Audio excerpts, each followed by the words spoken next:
اللهم صل على محمد وآل محمد. A'udhu billahi minash shaitani rajim, bismillahir rahmanir rahim. En el nombre de Dios, el clemente, el misericordioso, la paz de Dios sea con todos sus profetas, desde Adán hasta Muhammad, salawatullah wa salamuhu alayhim ajma'in.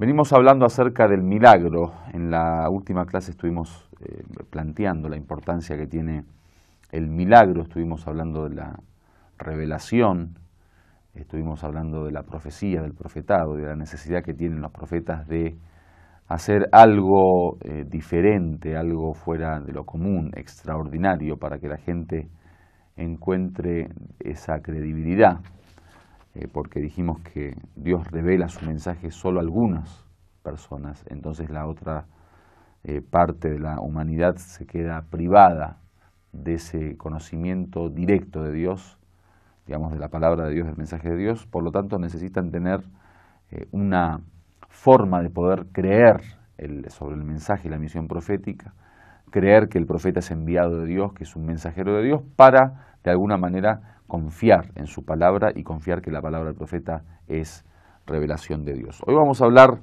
sobre el milagro del Corán. Para nosotros, islámicamente hablando, creemos que el Corán es el milagro más maravilloso del profeta Muhammad, con él sea la paz.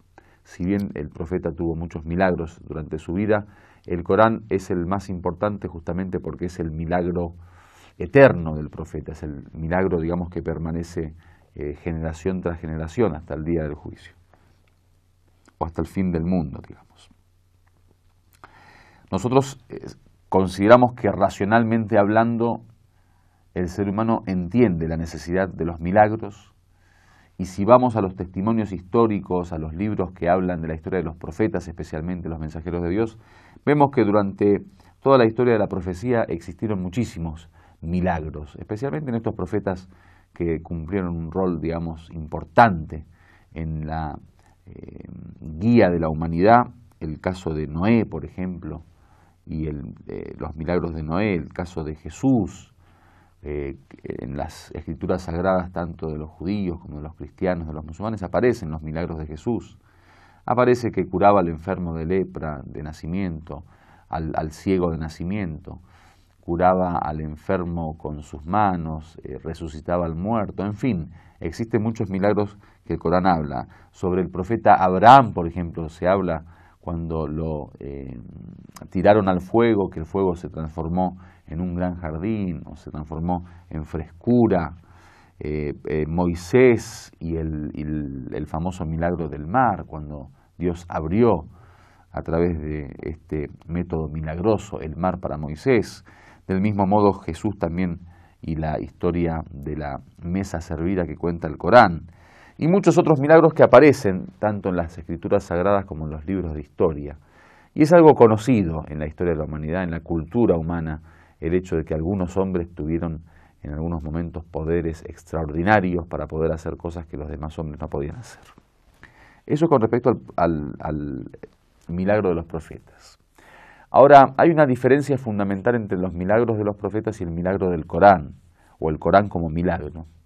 Y es que los profetas generalmente hacían milagros para sus contemporáneos, o sea, el límite temporal del milagro era justamente la vida del mismo profeta y el tiempo que vivía junto con sus compañeros o con sus discípulos o con la gente a quien le transmitía el mensaje.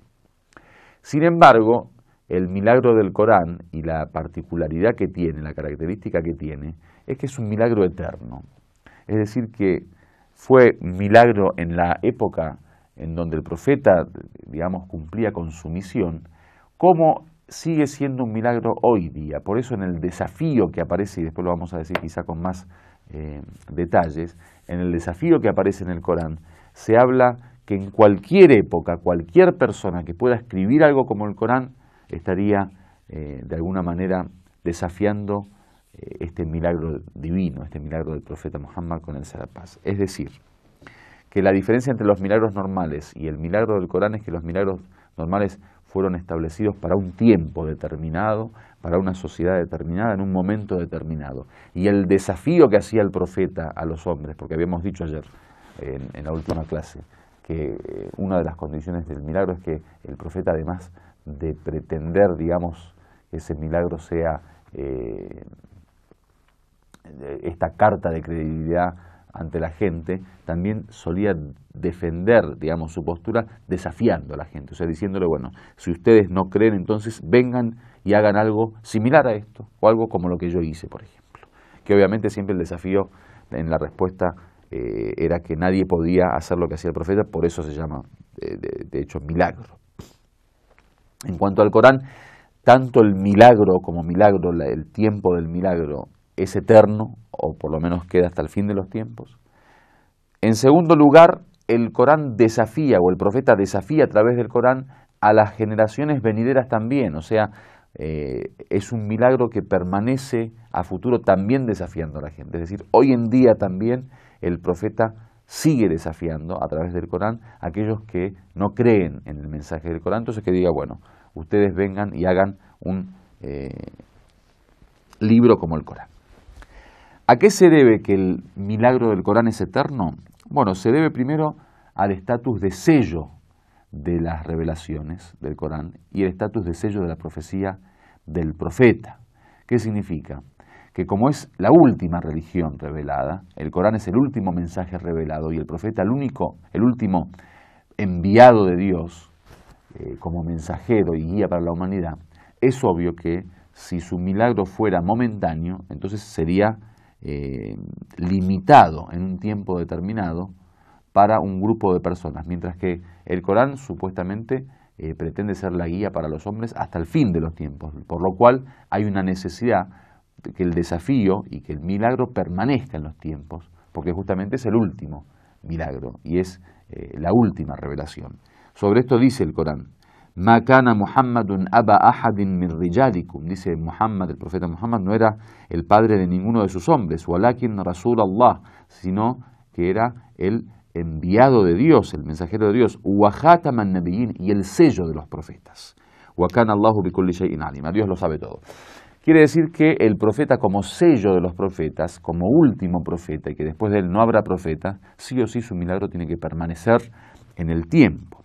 Del mismo modo, el espacio, digamos, la geografía, las culturas, como dijimos ayer, que el mensaje del Islam es un mensaje universal.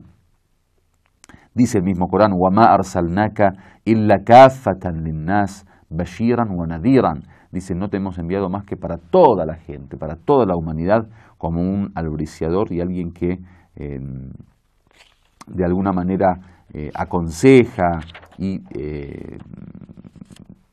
digamos, advierte, un advertidor, advierte a las personas. وَلَكِنَّ أَكْثَرَ النَّاسِ لَا يَعْلَمُونَ. A pesar de que la mayoría de las personas no saben, digamos, no entienden.